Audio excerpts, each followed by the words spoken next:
নমস্কার প্রিয় ছাত্রছাত্রীরা, আবারও চলে এসেছি তোমাদের সামনে আগন্তুক ইউটিউব চ্যানেলটি নিয়ে। দেখো, আজকের তোমাদের জন্য নিয়ে এসেছি আমি নবম শ্রেণীর ধীবর বৃত্তান্ত যে নাট্যাংশটি আছে কবি কালিদাসের রচিত, সেই ধীবর বৃত্তান্ত নাটকের মুখ্য চরিত্র ধীবরের চরিত্রটা নিয়ে। তো এটা তোমরা খুব গল্প থেকেই বুঝতে পারছো যে এই ধীবর চরিত্রটা কতটা ইম্পর্টেন্ট একটা চরিত্র এই গল্প বা এই নাটকের ভিতরে। তো শুধু যে এই নাটকের ভিতরেই তার চরিত্রটা খুব ইম্পর্টেন্ট তা নয়, তোমাদের পরীক্ষার জন্য ভেরি ভেরি ইম্পর্টেন্ট ধীবর চরিত্র। তো যদি পরীক্ষায় পড়ে তোমাদের ধীবর বৃত্তান্ত নাট্যাংশে ধীবরের চরিত্রকে যেভাবে পাওয়া যায় তার নিজের ভাষায় লেখো, কী লিখবে? তো সেটাই আলোচনার বিষয় আজকে। তো দেখে নাও, প্রথমেই লিখব কথামুখ, অর্থাৎ ধীবর বৃত্তান্তে ধীবরের চরিত্রটি কিভাবে উঠে এসেছে। কালিদাসের লেখা ধীবর বৃত্তান্ত নাট্যাংশে ধীবর চরিত্রটির গুরুত্ব নাট্যাংশটির শিরোনাম থেকেই স্পষ্ট হয়। কাহিনীর ঘটনা প্রবাহে ধীবর চরিত্রের নানা বৈশিষ্ট্যই এখানে স্পষ্টভাবে ফুটে উঠেছে। এবার পেশার প্রতি তার মর্যাদাবোধ।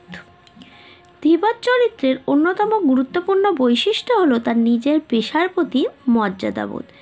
তাই রাজার শ্যালক ব্যঙ্গ করে তার জীবিকার বেশ পবিত্র বলতে হয় দেখছি মন্তব্য করলে ধীবর দৃঢ়তার সঙ্গে বলে, এই রকম বলবেন না।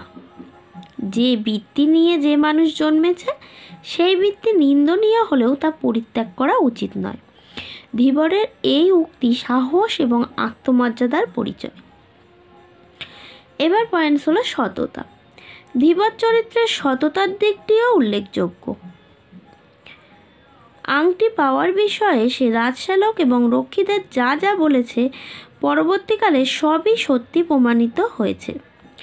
সততার অহংকারও ধীবরের ছিল, তাই রুই মাছের পেটের ভিতরে আংটি পাওয়ার কথা উল্লেখ করে সে বলেছে, এখন মারতে হয় মারুন, ছেড়ে দিতে হয় ছেড়ে দিন। স্পষ্টভাষী ধীবর চুরির অভিযোগ থেকে মুক্তি পেয়ে তার প্রতি অবিচারের কথা স্মরণ করিয়ে দিয়ে রাজশ্যালককে বলেছে, আজ আমার সংসার চলবে কিভাবে। এইভাবে ধীবর চরিত্রটিতে নিজস্বতা ফুটে উঠেছে। ঠিক আছে, এটা তোমাদের লিখতে হবে।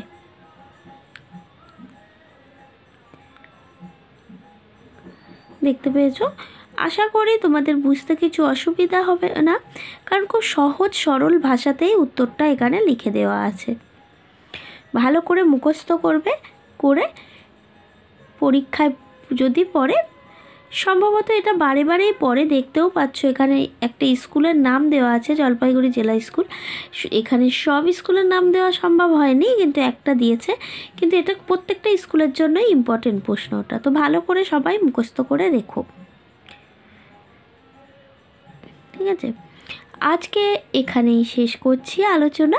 পরের দিন চলে আসবো আরও একটি প্রশ্ন উত্তর নিয়ে তোমাদের সামনে। ততক্ষণের জন্য টাটা।